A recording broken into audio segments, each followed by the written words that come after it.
Hi, I'm Kari Formsma. When I was first diagnosed with lymphedema, I had no idea what I was getting into.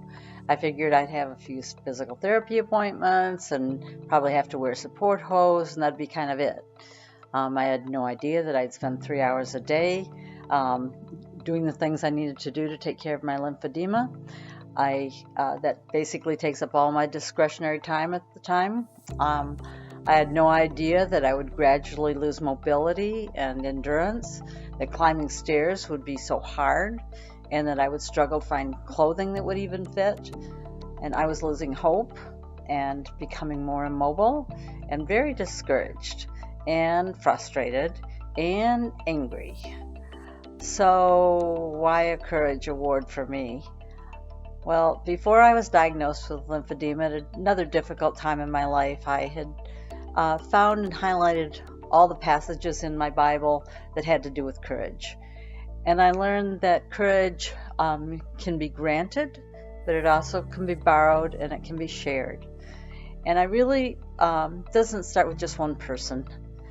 Sometimes it's just putting one foot in front of the other and recognizing that the alternative, which is giving up and just giving in, just isn't a wise choice, and that God made me for something more than that.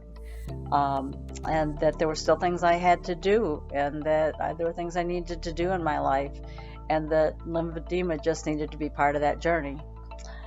So the first time I got in the pool without my garments with a bunch of other women, and I started to draw hope from the other women who were also dealing with difficult struggles with their health. And when my lymphedema therapist and I were complaining about the lack of research and about the difficulty of getting good treatments for lymphedema, she said to me, so we're complaining, but what are we going to do about it? Well, that was the beginning of our Michigan chapter of LE&RN when my therapist and I went on that journey together during COVID. So I started attending the LE&RN conferences. I attended them online and in person, and I found that I wasn't alone and that there were smart and motivated people that were really trying to help. So while I'm going to be humbly accepting this award, I really think it's a shared experience here. My husband helps me every day.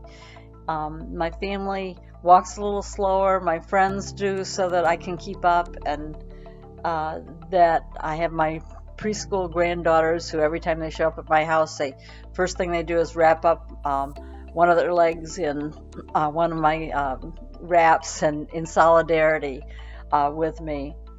And I have my therapists and my surgeons that will walk alongside me in this.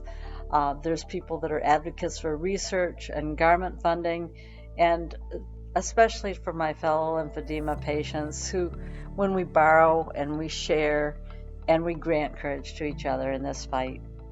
So thank you very much to LE&RN and to all these people.